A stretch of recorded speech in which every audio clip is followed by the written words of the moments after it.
Melissa again because some of you weren't here this morning. But just feel free to continue eating as she teaches us. And please get up and get more food if you're still hungry because we don't want to have any left over. So thanks for being small with your portions initially. But if you want to go back, please go back. Melissa is here from Houston. She is an assistant professor at Houston Baptist University. She has her undergraduate degree in biology. She has a master's degree in apologetics, and she's currently working on her PhD in theological and philosophical thought in the mathematical and scientific realm in Western civilization. Like, how intense is that, right? She has 2 boys that she homeschools, so she's contending for the faith. She's working as a college professor, and she's homeschooling her kids. So it is a very great privilege to have her here with us.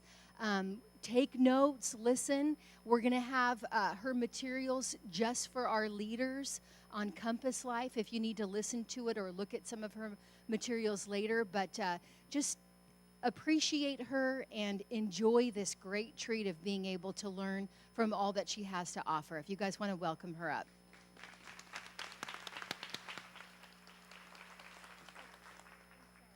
Let me throw one thing in too. She actually has 3 amazing books that she's written over here for kids. They're beautiful books with hard covers, and she's selling them for $12 each, or you can buy all 3 for $30, which is a great deal because they're going to go to Amazon, and once they hit Amazon, they're going to be $16 each. So get 3 for $30, Christmas presents, whatever. They're great resources for your kids and for talking about the things that we're going to be learning with the younger people in your life. Okay, thank you. Am I on? Can you hear me? Okay. Did anybody get home today and find they had gray matter running out of their ears? Hope not. Okay. And I want to give you a quick heads up about my books that I have here tonight. If you were here this morning when I talked about the Kalam Cosmological Argument, this is the book I referred to. How do we know God is really there? And this is the Kalam Cosmological Argument for ages 7 and up. So, just so you know the content. Now, tonight we're talking about intelligent design, and I don't have the correct. I might need some help with the laptop because I am not a Mac person, and I need to get a hold of my other presentation here. But while I'm waiting for some help on that, tonight we're talking about intelligent design as it's applied to biology, and that's the topic of this, which was my second book, How Do We Know God Created Life? So the argument that I talk about tonight is not the argument used in this book, but it's relevant to the argument. Basically, in the book, it gives an argument for intelligent design based on butterfly metamorphosis. So it's a really cool thing to do if you happen to be a homeschool mom and you do that field trip to the Butterfly Center like we do every couple years. This is a really cool one to have for that. Okay, so I need...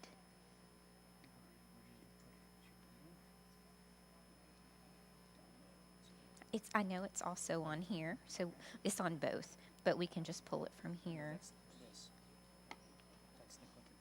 Oh, it was on a flash drive. Okay. We should.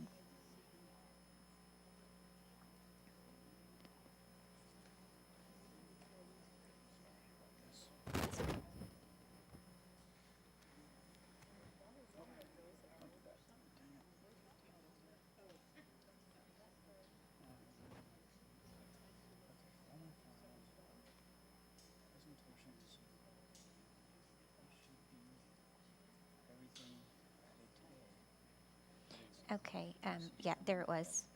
I just saw it, this one. Mm-hmm.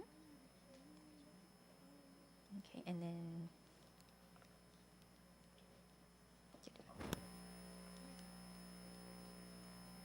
Okay, we found it. Hooray!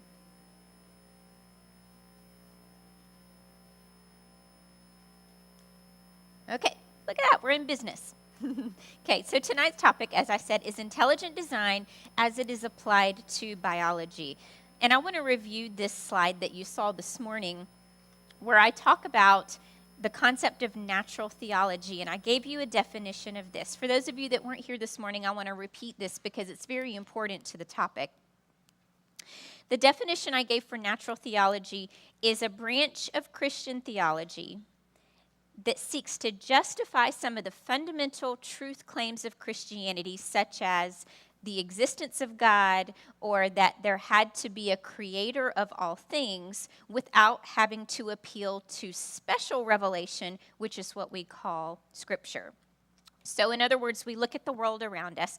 This morning we talked some about the universe and how certain features of the universe point to the existence of God and to a creator of the universe. And tonight we're just going to be looking through the microscope instead and saying, okay, are there features of living things that point to the existence of God, or that there had to be a designer behind life?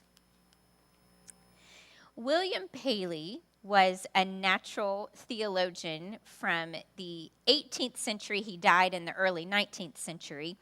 And he's very famous for an argument that you may have heard mentioned before. And it was called the watchmaker argument. Okay.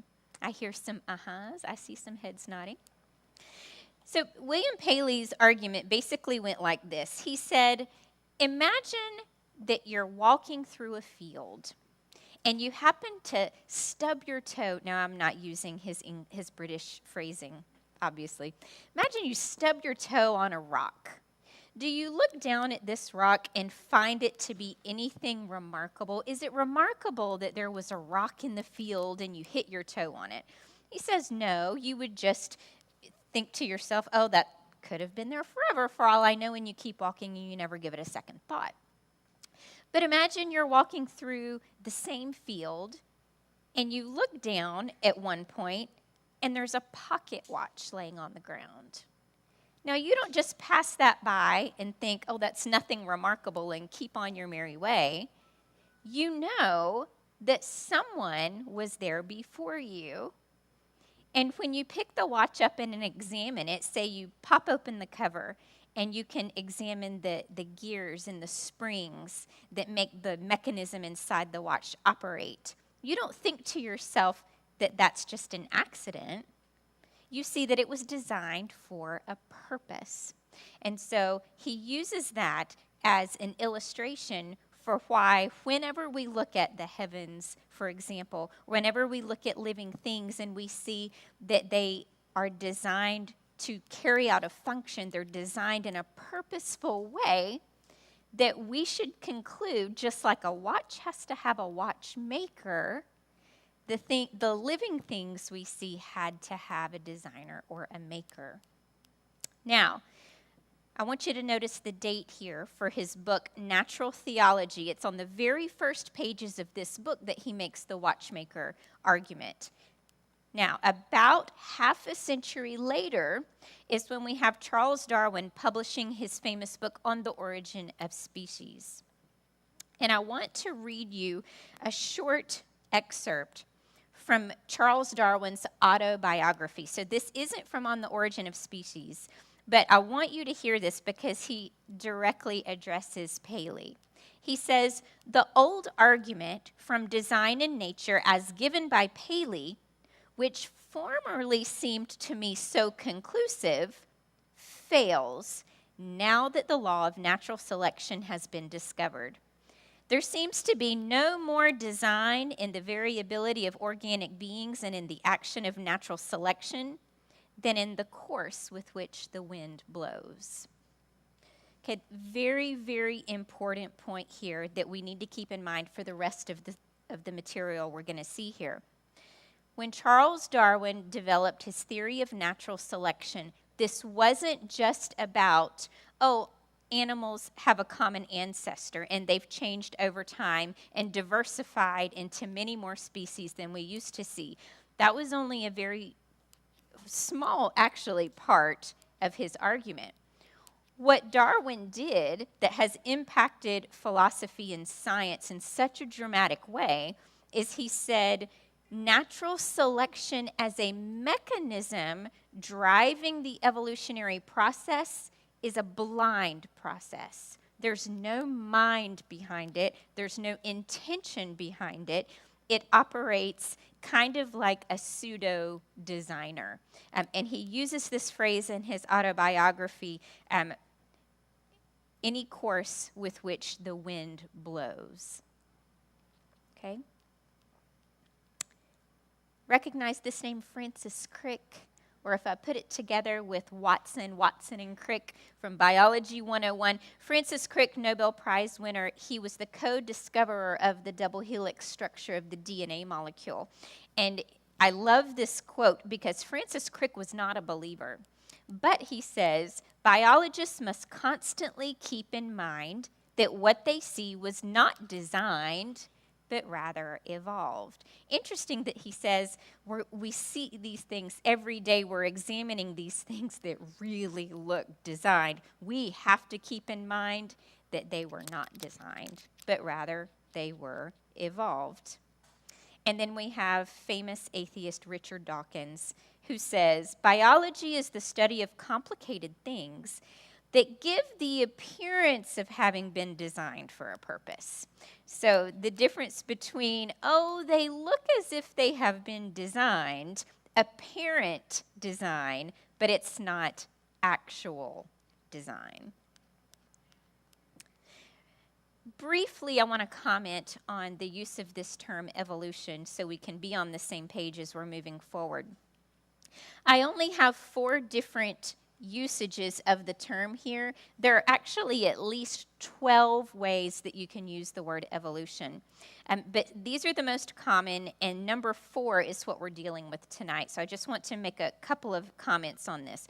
First of all, it can just mean change over time. Completely non-controversial, right? Secondly, adaptation to the environment. Again, not something that I've found anyone to argue against. Number 3 is where we get into some contentious territory, the idea of common descent, that all life on earth, every living thing is descended from a common ancestor and everything's related to one another biologically. Okay, and then 4, we're going much farther than number 3. So 4 includes 3. Neo-Darwinism, or the blind watchmaker thesis, includes the idea of common descent, but it also includes the materialist philosophy that was inherent to Charles Darwin's theory. So, blind watchmaker. In other words, yes, common descent is true according to this theory, and there's no way it could have been predetermined, designed, or planned ahead of time. So I want to make sure everyone understands that there actually is a distinction there, because there are some that would say common descent is true, but it was a process designed by God. He knew how things were all going to come out in the end. And number 4, Neo-Darwinism goes much further than that by incorporating the idea, no, there's been no supernatural involvement at all in biological history. So to give you the definition of Neo-Darwinism formally, it's that unguided natural selection acting upon random genetic variations produced the diversity and complexity of life that we can now observe. I like to call it molecules to man without a plan. And again, this is a review from this morning, our definition of naturalism, that our physical world is completely self-contained, and it's governed by our natural laws of physics and chemistry, and all the processes that flow from those laws acting upon matter and energy, but there is no mind behind anything.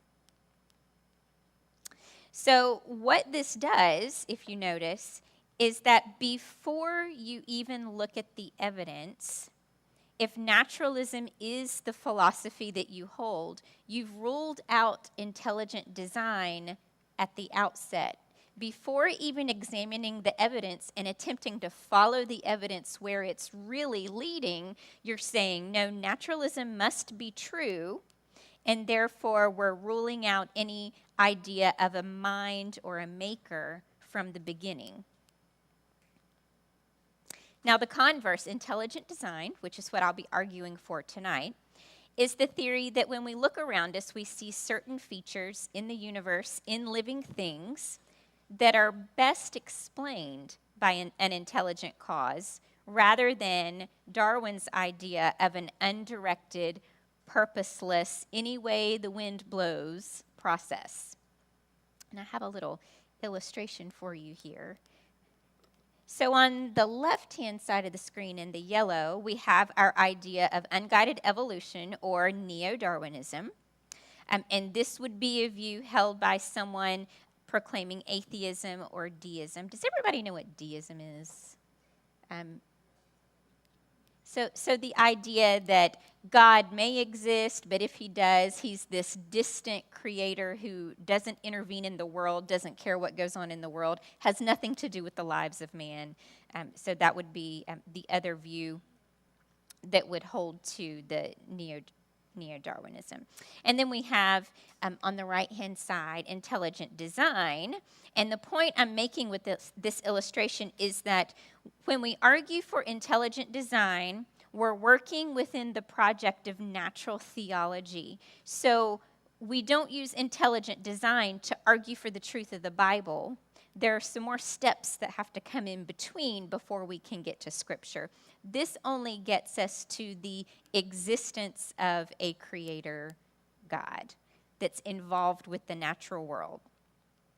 Okay, so then you see I have Christian apologetics coming in from the side there, and we can incorporate that into our project, combine it with our arguments from natural theology, and get to Christianity. And then, as you're probably all well aware, from Christianity, we have a diversity of views that are held by Christians on how everything was created. Some would say God-guided descent. You may have heard the term theistic evolution. There are some Christians that hold that view. And then young earth creationism and old earth creationism, which you're probably a lot more familiar with.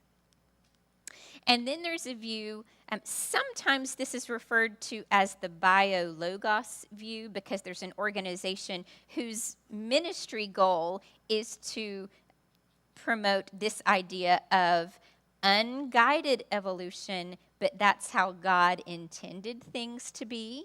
And he knew how it would all come out, but he gave autonomy to the creation. So he might have set the evolutionary wheel in motion and then sat back and watched it unfold, and it unfolded exactly like he expected it to unfold. But their big thing is God doesn't intervene, that creation has autonomy. So I just call it God plus unguided evolution, because they apply different labels to it depending on who you're asking. But anyway, I wanted you to kind of get an idea of the structure of the argument tonight, which will be on intelligent design specifically.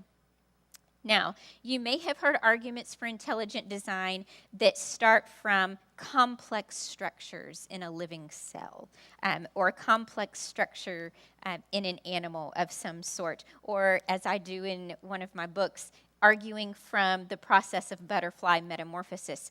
But we're going to go back all the way to the root tonight, and we're going to talk about the origin of life. Never mind the complex structures and the processes that I am convinced point to intelligent design, and a lot of people are. Let's go all the way back to the origin of life, because if we can't even get that, none of the rest matters anyway. So there's our little tree of life. Down at the bottom, that blob, that just represents the first original living cell from which everything else branched off, theoretically. So here's a key question for us. Did unguided evolutionary processes produce life from non-living material? So we have a key word there, unguided and non-living. So did we have non-living matter, and remember the C.S. Lewis quote from this morning that just by some chance in 1,000, well, he used 1,000, but we know it was trillions, convert itself into a living cell? Or option 2, is there real evidence in biology for the intelligent design of life? Now, interestingly enough, when Charles Darwin wrote his book on the origin of species, which I encourage you to read because it's actually a beautiful piece of literature, and it's an easy read. It's a big fat book, but it's an easy read. And he's an interesting writer, so I recommend it just so you can say, hey, I've read Darwin. I know what he said. I understand the arguments. So I have a quote for you here from a letter that he wrote to Joseph Hooker, February 1st, 1871.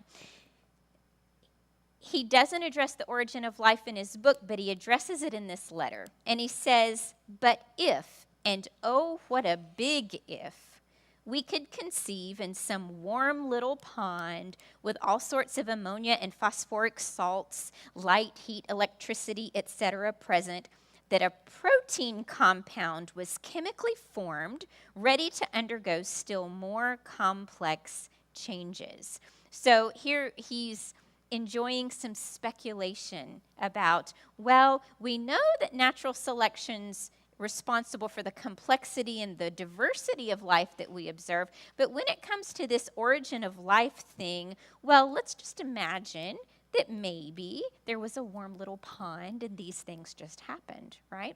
So we're going to explore Darwin's speculation here. All right, I'm going to start pulling on some neurons tonight, try to recall back to biology from high school or college. We're going to be talking about the genetic code. So DNA, or the code of life. In my very first job out of college, I worked in a lab where we actually did DNA sequencing, and I used to see printouts like this all day, every day. We had a special machine that we could feed samples into and actually get the genetic sequence of the sample. And this is what it looked like. You see the G's, A's, C's, and T's all along the top. That's the genetic sequence from the sample that this readout is from. So that's just for fun. But here I have a diagram. This is on the right-hand side. You see the structure of the DNA molecule. Remember, we talked about the double helix. It's in a spiral shape. On the left there, you see it looks like half of a double helix. This is a diagram of the RNA molecule. And I need you to remember how these look as we move forward, because everything else will make a lot more sense. If you keep in mind, RNA is a single strand, and then DNA is a double strand. And there's coding all along each one. So let's talk about how we get from DNA to protein. Remember, Darwin said he was a smart guy. He knew we had to get some protein somehow. It's essential to living things. So let's talk about, how do we get from this DNA molecule? Why is it important when it comes to protein? So here's our little simplified process. On the left there, you can see the DNA molecule being unzipped. So we have the double helix. Okay, so it unzips, and then what happens is a process called transcription. What happens in transcription is you have one side of your DNA molecule, and it produces a new molecule all along, and that's our RNA molecule. And you see it in the center of the diagram where it says RNA. You see our little single-stranded RNA that was coded for by that DNA molecule. And then from RNA, we go through something called translation, where we have this sequenced RNA molecule that translates into a sequence of amino acids, and amino acid chains are what give us our proteins. And I have a diagram of that. You see on the left there, we have those little beads that you see, and I have a visual aid that we're going to use a few times. So you see the little circles that look like jewelry beads, like these. Those represent amino acids that all come together in a sequence. Now, what's really important about this is that this sequence in which these amino acids are linked together determine how the chain can fold. And I have an example there in the center.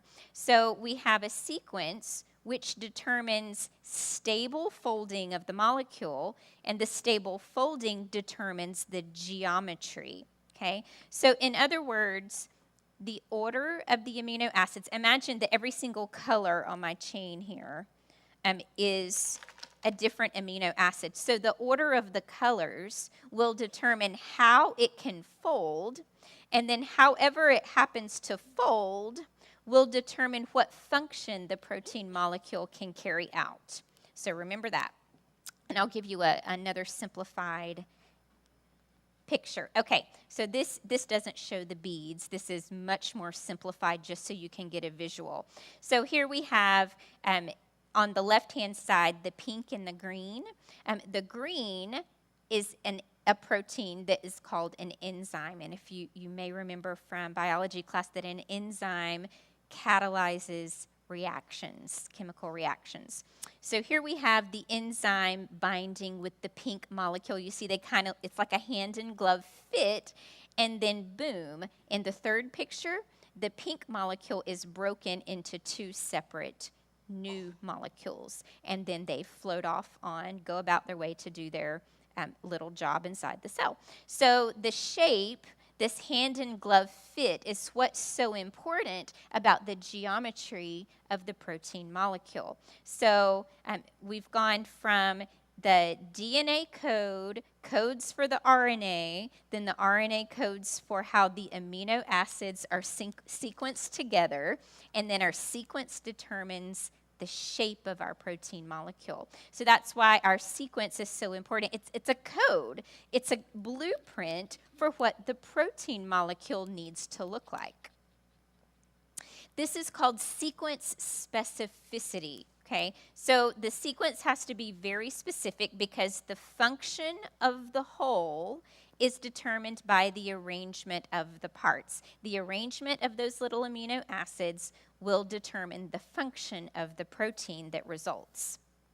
I'll give you another illustration here. Look at this string of characters I have. Okay, I have some punctuation marks. I have lots of letters in there. But when you look at that, does it hold any meaning whatsoever for you? Do you see any message there? No. But if I take all of these same punctuation marks and all of these same letters and I give them sequence specificity, extra credit for anybody that recognizes that quote. Raise your hand if you do. Nobody. Fitzwilliam Darcy from Pride and Prejudice. He says this to Elizabeth Bennet. My good opinion once lost is lost forever. I'm so disappointed nobody recognized that. Okay, so the point is, sequence specificity is required here to have any kind of meaningful information. In other words, the exact information we need to get the exact protein molecule that we need for a biological function is determined by the sequence of those amino acids. So now we know what we need. We need molecules with sequence specificity to even get started on the project of the origin of life. Let's visit Darwin's warm little pond. Say we have this prebiotic chemical soup, and let's just say, for the sake of argument, let's be very, very generous and say that this prebiotic chemical soup that we have already contains the 20 amino acids that are present in living cells. They're already there and ready to go. Now that's being very generous, but we're gonna grant that. So here's our chemical soup, and it's got all of our amino acids in it. Now I have, let me see, I think does this give you nostalgia for elementary school? It does me. So I'm going to hook all these together because when we talk about amino acids, when we talk about proteins, I want you to have a little bit of a visual. This is exactly 300 beads, okay? So our average amino acid chain that makes up a protein is 300.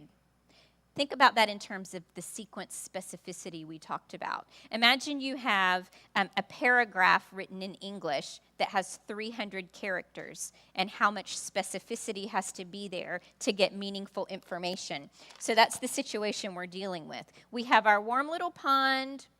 We have all 20 amino acids that we need, but even an average protein means we've got to get 300 of those floating around in there to come together in just the right order, or we get no functional protein. This is an excellent paper, and I think it's available online for free because it came out in 2004, so I think it's an open resource now. In the Journal of Molecular Biology, and the rest of the citation is there at the top, Douglas Axe of the Biologic Institute published a paper, and what he did in his research that precipitated this paper was that he calculated the odds. He calculated the odds of going to this warm little pond with all 20 amino acids present and getting one functional protein sequence of modest length. He said, we won't even try to get the average size of 300 in the proper sequence. We'll take just half of that. Let's say 150 amino acids that we can get in the proper sequence for a protein to be functional. And let's see what the odds would be if all we have to work with is random chance, just the chemistry going on in this warm pond and just chance linking of these amino acids into a protein. And what he discovered was, and if you're inclined to read the technical paper, I encourage you, but I'll give you the bottom line for no effort whatsoever on your part.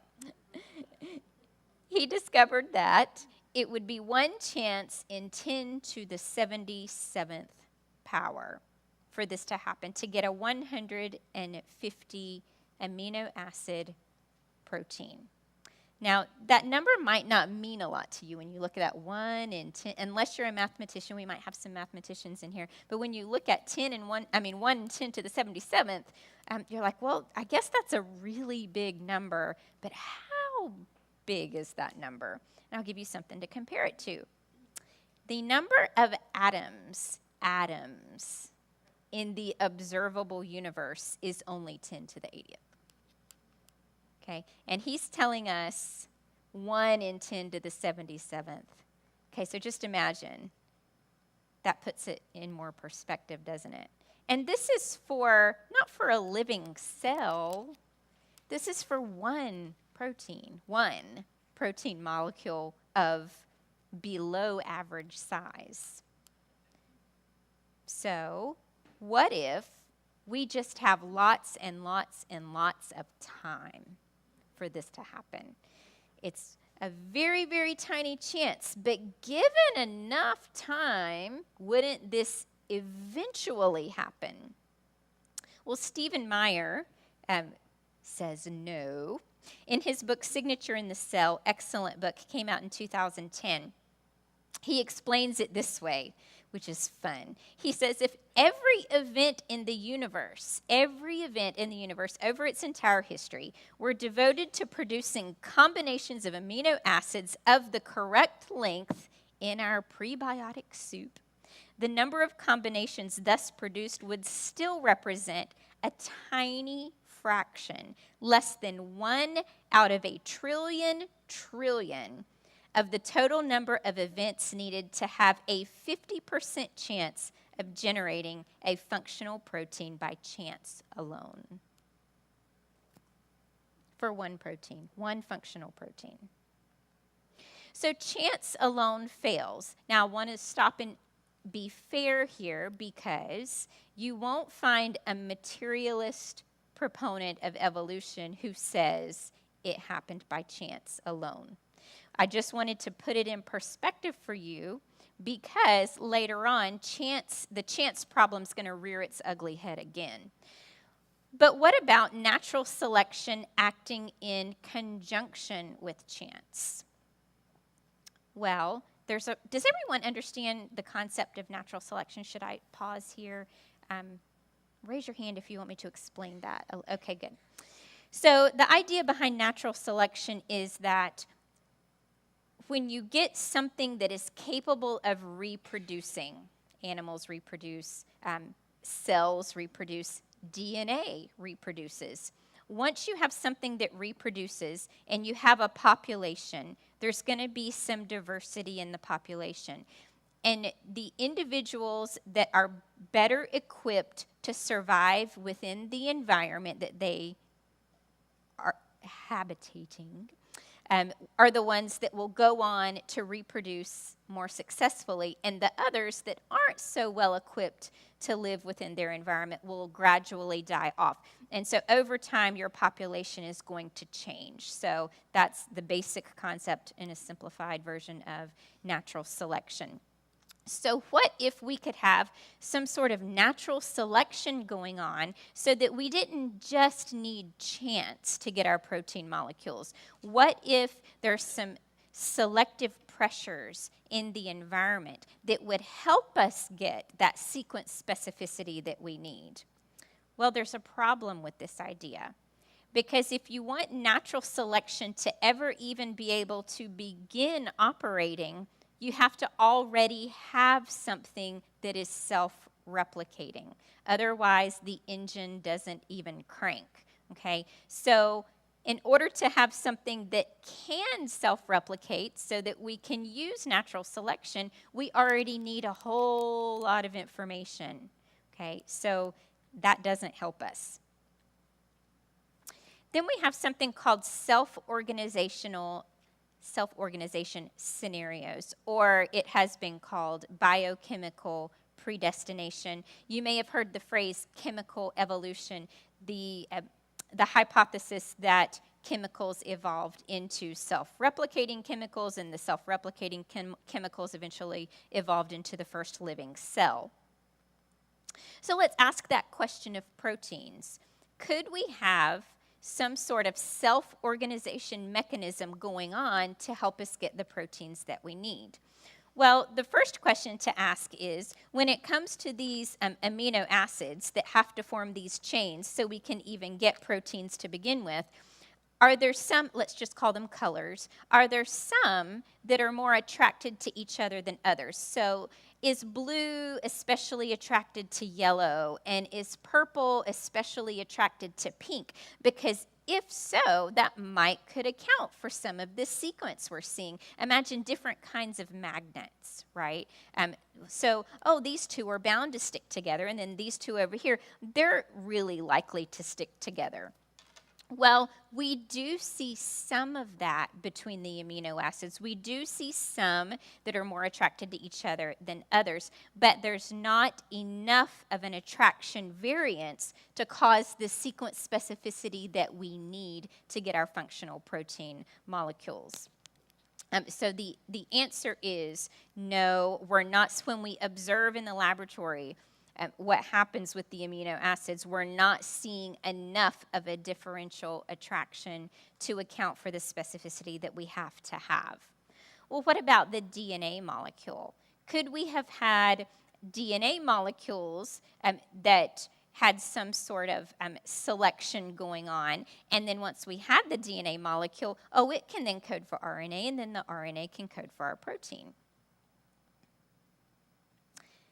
Remember these, or some of you might have one of these with your kids, one of the little magnet boards where you put all your letters and numbers on there.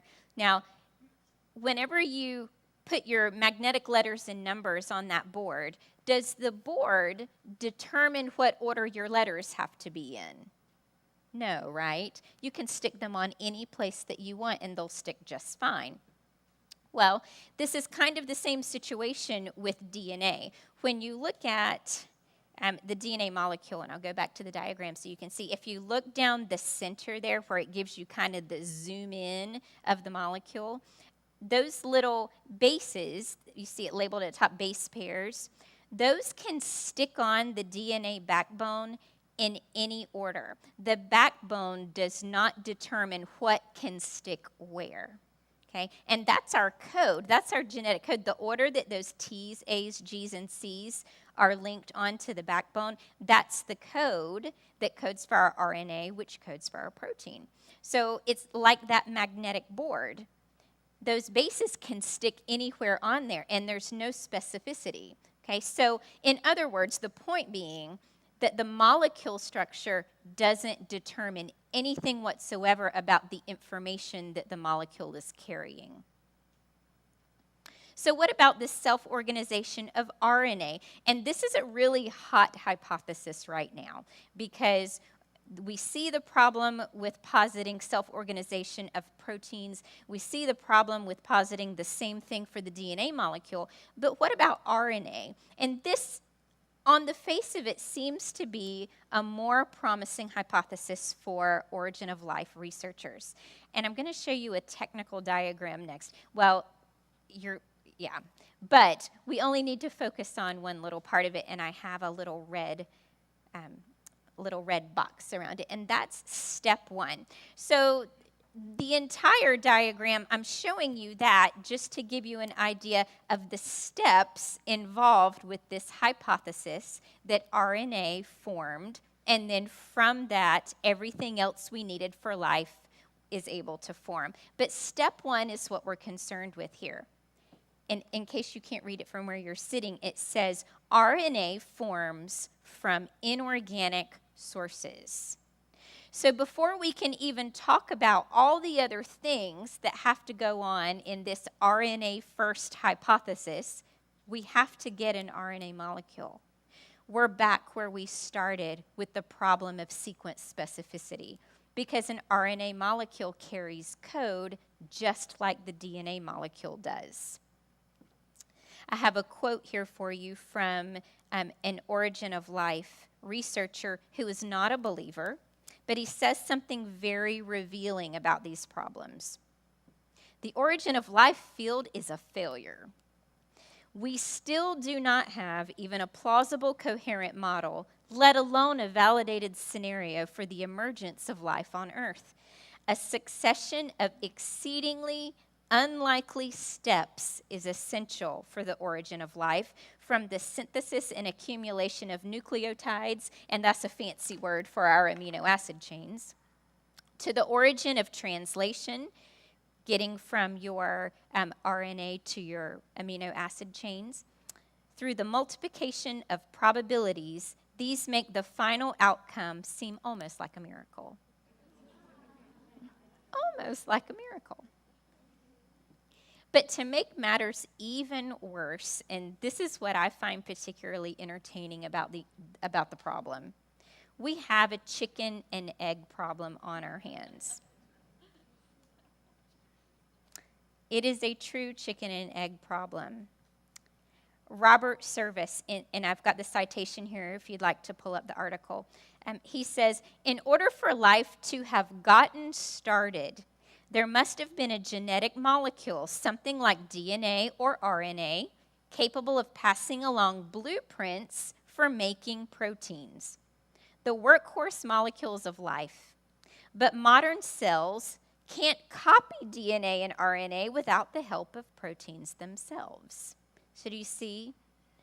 In order to even get life started, we have to have DNA or RNA, but we need proteins to copy DNA and RNA. So what do? Right? Chicken and egg. Simon Conway Morris of Cambridge University, he says, many of the experiments designed to explain one or other step in the origin of life are either of tenuous relevance to any believable prebiotic setting, or involve an experimental rig in which the hand of the researcher becomes, for all intents and purposes, the hand of God. You may see popular science magazines ever so often will have a headline, an article written about how origin of life researchers have almost created life in the lab, right? And I heard a gentleman say recently, actually a biochemist, he said, what if they did? What if biologists were able to successfully engineer a living cell in the laboratory? What does that show us? It shows us intelligent design. And that's what Dr. Morris is saying here. The researcher becomes, for all intents and purposes, the hand of God. So here are our key points. First of all, biological information, the coding on our DNA molecule, the coding on our RNA molecule, is extrinsic to physics and chemistry. Now, that's just a fancy way of saying the laws of physics and chemistry do not determine the code. They don't make information. They can't create information. So our medium, or the molecules, the DNA molecule itself, the RNA molecule itself, that's the medium, but it's not the message. The message has to come from an outside source. Secondly, chemical evolution scenarios, getting from non-living chemicals to a living cell, they either beg the question in favor of naturalism, or they require an implausible series of events. So lots of speculation that goes on there. And what I mean by begging the question in favor of naturalism is what I said earlier in our material, that we can't even consider design or mind being responsible for the complexity and the specificity we see in the genetic code. We have to find something else that doesn't require mind, or so the naturalist says. And then we have the chicken and egg problem with chemical evolution. So intelligent design, if we are allowed to use that as a hypothesis and we don't commit ourselves to materialism from the outset, we can consider it the best explanation. It's an inference that we're making, an inference to the best explanation. So for unobservable events, like the origin of life, no one was there except for God to see the origin of first life, right? Now we can read about it, but we weren't there to see it.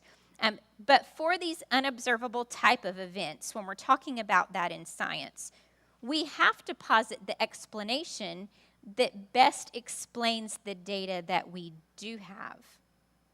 So how do we do that? Well, we have to use causes that are already known to produce the effect that we're trying to explain. We're trying to explain information. We have information in our genetic code. We need information to ever get that first living cell. Now, I want you to write this down. I typed this out so that you could copy this down. This is our central point of the night. That the explanation for the origin of life requires the explanation of the sequence-specific information found in living systems. So if we're going to have an explanation at all, it always boils down to the fact that there's real information, digital information, encoded in all living things, and that is what we have to come up with an explanation for if we're going to have an explanation for the origin of life at all. So let's ask the question. We have information, we have to explain information, and what do we have to do that we just said before? We have to posit a cause that is known to produce the effect in question, the effect we're trying to explain. So what are our known origins of information? Well, we know that intelligent agency produces information, right? People with minds write books, for example. but are there any other known causes of information? And the answer is there aren't. Now, the skeptic would probably reply to this argument. This is what I hear a lot. Well, you're committing the God of the gaps fallacy. And what they mean by that is there's missing information in our scientific explanation of the world, and you're just plugging in God to fill in the hole. And you shouldn't do that, because given enough time for science to progress, it will eventually give us the correct answer. Now, what they don't say is the correct answer according to the philosophy of naturalism. But anyway, you're using God of the gaps, and you shouldn't do that, because science just needs more time to give us the right answer. Eventually, it will unravel the information enigma, I've heard it called.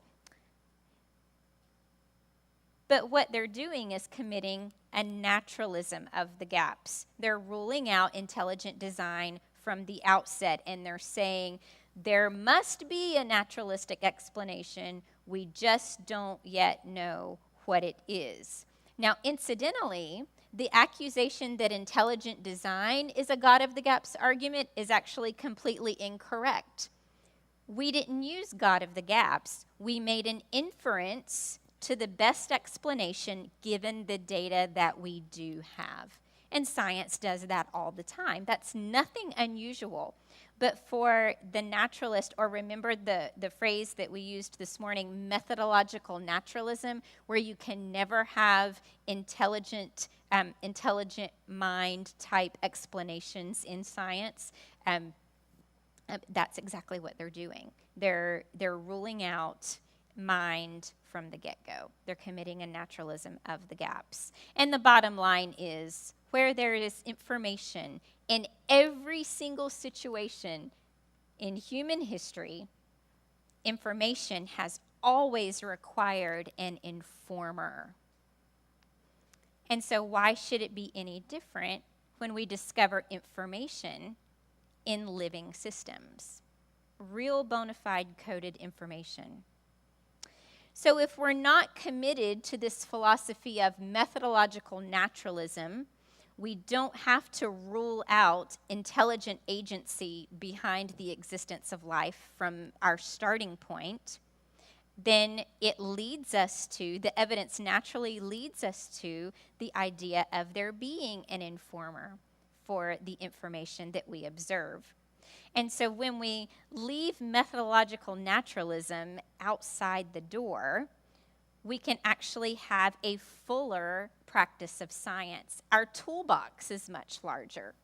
And I love the way Stephen Meyer says it in his book. He says, science done right points towards God. And it does. Okay. We are going to take about a 10-minute break so I can get a drink.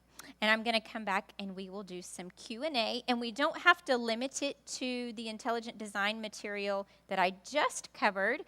We can also, if you have some questions that came up for you in the afternoon about some of the material that we covered this morning, I'm happy to take those questions as well. So it's 7:27, so in 10 minutes we'll come back and we'll do some Q&A.